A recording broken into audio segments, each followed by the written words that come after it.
Ami is our everything, my everything. বিলাসবহুল বাড়ির living রুমে পায়ের উপর পা দিয়ে বসে আছে জিওন জংকুক। ঠিক তার পায়ের সামনেই বসে আছে তারই খালাতো বোন কিম তেহিয়ং।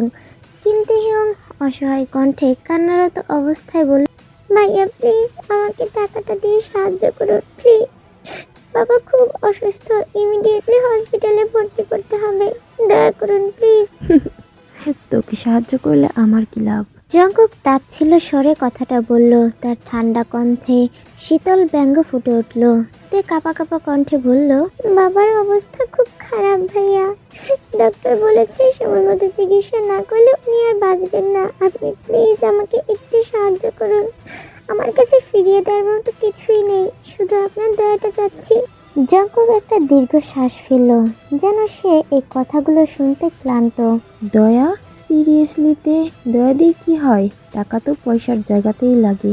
তুই ভালো করেই জানিস আমি হিসাব ছাড়া কোনো কিছু করি না। যদি আমার উপকার হয় তবে ভাবা যাবে, না হলে নাই। ভাইয়া আমি আপনার পায়ে পড়ি ভাইয়া, আমি আমি যদি সময় মতো টাকা জোগাড় না করতে পারি তাহলে বাবাকে আর বাঁচাতে পারবো না। জঙ্কুক কিছু সময়ের জন্য চুপ রইল, তারপর পায়ের নখ দিয়ে খেলতে খেলতে বলল, ওকে ফাইন, যদি তোকে আমি সাহায্য করি তবে তুই আমাকে তার বদলে কি দিতে পারবি? কিছু দিতে পারবি? তের কণ্ঠ কাঁপতে কাঁপতে উঠে এলো, যেন তার ভেতর থেকে সমস্ত শক্তি যেন শেষ হয়ে গেছে। সে ফাঁকা চোখে তাকিয়ে বলল, আমার কাছে দেওয়ার মতো তো কিচ্ছু নেই ভাইয়া, আপনি যা বলবেন আমি তাই করব, শুধু বাবাকে বাঁচানোর জন্য একটু দয়া করুন। জঙ্কুক তার ঠোঁটের কোণে বাঁকা হাসি রেখে পেছনে হেলান দিল, তার চোখে ফুটে উঠেছে নিষ্ঠুরতার ঝলক। তুই যা বলছিস সেটা বুঝে বলছিস তো? তে যা বলবো সেটাই করবি পুরোপুরি? তে কিছুই বলল না, শুধু মাথা নিচু করে অসহায়ের মতো দাঁড়িয়ে রইল। তার চুপ থাকা যেন একরকম সম্মতি। জঙ্কুকের ঠোঁটে আবারও তীর্যক হাসি ফুটল, একটু হেলান দিয়ে গলায় একটু শীতলতার সুর এনে বলল, বাবাকে বাঁচানোর জন্য যা বলবো তাই করবি, তাই তো? তাহলে তোকে একটা সহজ প্রস্তাব দিই, আমাকে বিয়ে করতে হবে। তে স্তম্ভিত হয়ে গেল, তার চোখ বিস্ময়ে বড় বড় হয়ে উঠল, যেন সে ভুল শুনেছে। কি বললেন ভাইয়া? যেটা বলেছিস সেটাই শুনেছিস, তোকে বিয়ে করতে হবে আমাকে, তাহলেই আমি তোর বাবার চিকিৎসার সমস্ত খরচ বহন করব। তে যেন এক মুহূর্তের জন্য স্থির হয়ে গেল, তার পায়ের নিচ থেকে মাটি সরে যাচ্ছে এমন অনুভূতি হলো তার। সে জানতো জঙ্কুক বরাবরই স্বার্থপর ও নির্মম, কিন্তু এই নির্মমতা যে এতটা নিচে নামতে পারে সে সেটা কোনোদিনই কল্পনা করতে পারেনি। ভাইয়া আপনি কি বলছেন এসব? আপনি আমার খালাতো ভাই, এটা অন্যায়। সত্যি কথাই বলেছিস তে, কিন্তু দুনিয়াতে ন্যায় অন্যায় বলে কিচ্ছু নেই, সব কিছুই সুযোগের খেলা। তুই চাইলে আমার প্রস্তাবে রাজি হতে পারিস, না হলে বাবার জন্য অন্য কোথাও গিয়ে টাকা জোগাড় করার চেষ্টা কর। কিন্তু একটা কথা মাথায় রাখিস, আমি একবার কিছু বললে সেটা আর কখনোই ফিরিয়ে নেই না, তুই ভালো করে জানিস। তে স্তব্ধ হয়ে দাঁড়িয়ে রইল, তের চোখ দিয়ে অনর্গল অশ্রু গড়িয়ে পড়ছে। তার বাবার অসুস্থ চেহারা, হসপিটালের খরচ আর নিজের এই অসহায় অবস্থা একসঙ্গে তাকে চেপে ধরল। কিছুক্ষণ চুপ থাকার পর সে ভাঙা ভাঙা গলায় বলল, আমি রাজি, আপনি বাবাকে বাঁচান। জঙ্কুক তের কথায় আরো তাচ্ছিলের সুর এনে বলল, তোকে আমি বিয়ের কথা বলেছি মানে মনে করিস না তোকে আমি ভালোবাসবো বা আমার মাথায় করে রাখবো? তোকে বিয়ে করা মানে হচ্ছে তোকে আমার পায়ের তলায় পিষে রাখা। আমি যা বলবো সেটা তোকে করতে হবে, আর তুই আমার স্ত্রী থাকবি শুধু নামমাত্র। আমার ইচ্ছা ছাড়া তোর কোনো অস্তিত্বই থাকবে না। তে অবাক হয়ে তাকিয়ে রইল জঙ্কুকের দিকে, তার শরীর কেঁপে উঠল। জঙ্কুকের এই কথাগুলো শুনে সে ভাবতেও পারেনি তার এত আপন মানুষটা তার সাথে এত নিষ্ঠুর ব্যবহার করবে। বাবার অসুস্থ মুখটা তার চোখের সামনে ভেসে উঠল। ঠিক আছে আমি রাজি, আপনি যা চাইবেন তাই হবে।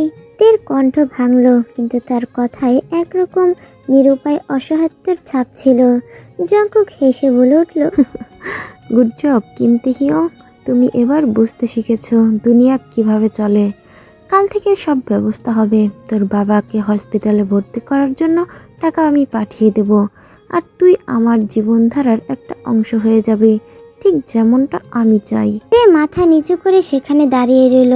তার চোখ দিয়ে অনর্গল অশ্রু পড়ছিল, কিন্তু সে মুখে কোনো শব্দ করল না। তার হৃদয়ের ভেতরে অনেক বেশি তুফান বইছিল, যেন সে নিজের সবকিছু হারিয়ে ফেলছে, কিন্তু বাইরে তার কিঞ্চিত পরিমাণও প্রকাশ পেল না। অন্যদিকে জিয়ন জংকুক নিজের ঠান্ডা আর নির্মম অহংকারী হৃদয় নিয়ে আরামে বসে থাকলো। তার মনে ছিল কেবল নিজের বিজয়ের অনুভূতি। নিজেকে প্রস্তুত করুন কিম তাে-হিয়োং, কাল আমাদের বিয়ে, আর এখন থেকে আপনি এই বাসার মধ্যেই থাকবেন। জংকুক মুচকি হেসে জংকুকের দিকে তাকালো। তার চোখে এক ধরনের অদ্ভুত উন্মেদনার ঝলক ছিল। কাল আমাদের বিয়ে কিম তাে-হিয়োং, আপনি নিজেকে প্রস্তুত করেছেন তো? আজ রাতেই আমাদের হলুদ হবে। আপনি সাজবেন, আমার জন্য সাজবেন। নিজের হাতে আমি আপনার গায়ে হলুদ লাগাবো। তুই যেন ভুলে না যাস, তুই এখন থেকে আমার নিয়ন্ত্রণে। ভাইয়া, এমন কিছু করবেন না প্লিজ। আমি তো শুধু বাবার জন্য রাজি হয়েছি। আপনি যা বলেছেন শাট আপ, আমি যা বলবো তোকে সেটাই করতে হবে।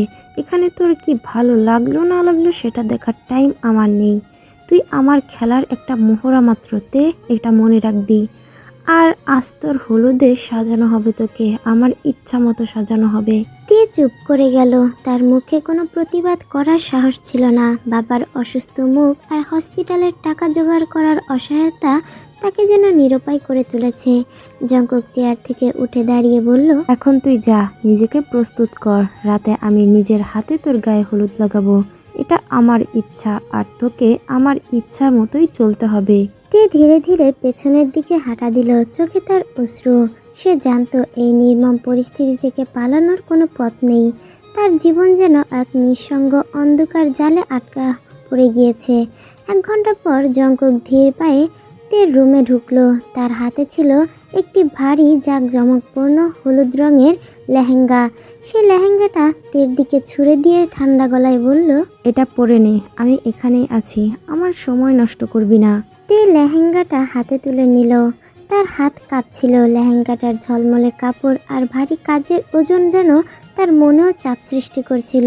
তার চোখে কান্না জমে উঠল, কিন্তু সে কিছুই বলতে পারল না। জংকুক চেয়ারে বসে আরাম করে পা তুলে বসলো। তার মুখে ছিল এক ধরনের তৃপ্তি। আজ তুই সাজবি তে, এমনভাবে সাজবি যেন তোকে দেখেই মনে হয় তুই আমার জন্যই তৈরি হয়েছিস। তোর বাবার জন্য আমি যেটা করেছি সেটার দাম তোকে এভাবেই দিতে হবে আমায়। তে মাথা নিচু করে দাঁড়িয়ে রইল। তার গলা দিয়ে কোনো কথা বের হলো না। জংকুকের এমন ব্যবহার তাকে আরো অসহায় করে তুলছে। এত সময় কেন লাগছে? আমি তোকে কি বলেছি আমার সময় নষ্ট করবি না? যাচ্ছি যাচ্ছি, আমি পরে আসছি। Very good my girl. So তাড়াতাড়ি করো, তুমি জানো আমার ধৈর্য কম, আর আমার ধৈর্য হারালে যে কি হতে পারে আশা করি তুমি নিশ্চয়ই জানো। তে ভেতরে ছোট্ট ঘরটায় গিয়ে দরজা বন্ধ করলো। সে লেহেঙ্গাটা হাতে নিয়ে তাকিয়ে রইল। তার ভেতরে একটা অদ্ভুত যন্ত্রণা ও অপমান অনুভূতি হচ্ছিল, কিন্তু তার মন বলছিল বাবার জন্য তাকে এই ত্যাগ স্বীকার করতেই হবে। বাবার জীবন তার কাছে তার নিজের আত্মমর্যাদার চেয়েও বেশি বড়। অন্যদিকে জংকুক চেয়ারে আরাম করে বসে নিজের পরিকল্পনা সাফল্যের তৃপ্ত হয়ে হাসছিল। তার মনে ছিল কেবল নিজের অহংকার পূরণের আনন্দ, কিন্তু সে বুঝতে পারছিল না তার এই নিষ্ঠুর আচরণের জন্যই তাকে একদিন বড় মূল্য চোকাতে হতে পারে। তে লেহেঙ্গাটা পরতে নিতেই হঠাৎ থমকে গেল। সে দেখল লেহেঙ্গাটার সঙ্গে যে ব্লাউজটা ছিল সেটা খুবই ছোট। পরলে এটা পেট বেরিয়ে থাকবে। তার মনে কেমন অস্বস্তি ভরে উঠল। এমন পোশাক সে কোনোদিনও পরেনি। লজ্জা আর অপমান তাকে জেঁকে ধরল। সে সাহস সঞ্চয় করে লেহেঙ্গাটা রেখে ব্লাউজটা হাতে নিয়ে আবার বাহিরে আসলো। জংকুকের সামনে এসে মাথা নিচু করে ভাঙা ভাঙা গলায় বলল, ভাইয়া, এটা খুব ছোট, আমি এটা পরতে পারবো না। দয়া করে কিছু বলবেন না, অন্য কিছু দিন আমি পরে নেব। তের মাথা নিচু আর চোখে জল। জংকুক সেটা দেখে মুচকি হাসলো। রাগান্বিত হয়ে বলল, সমস্যা কি তোর? এটা হলুদের অনুষ্ঠান, আর কেউ থাকবে না এই ঘরে। আমি নিজে তোর গায়ে হলুদ লাগাবো, আর তুই সাজবি আমার জন্য। আমি নিজে দেখবো তোকে। হ্যালো আরমিস, কেমন আছো তোমরা? আরমিস, এটা আমার নতুন গল্প। এই পার্টটা কেমন হয়েছে অবশ্যই জানাবা। যদি তোমাদের ভালো লাগে তাহলে এই গল্পটা আমি কন্টিনিউ করব। আর যদি ভালো না লাগে বা যদি মনে হয় অন্য কোথাও শুনেছো তাহলে সেটাও বলবা কমেন্টে। ওকে।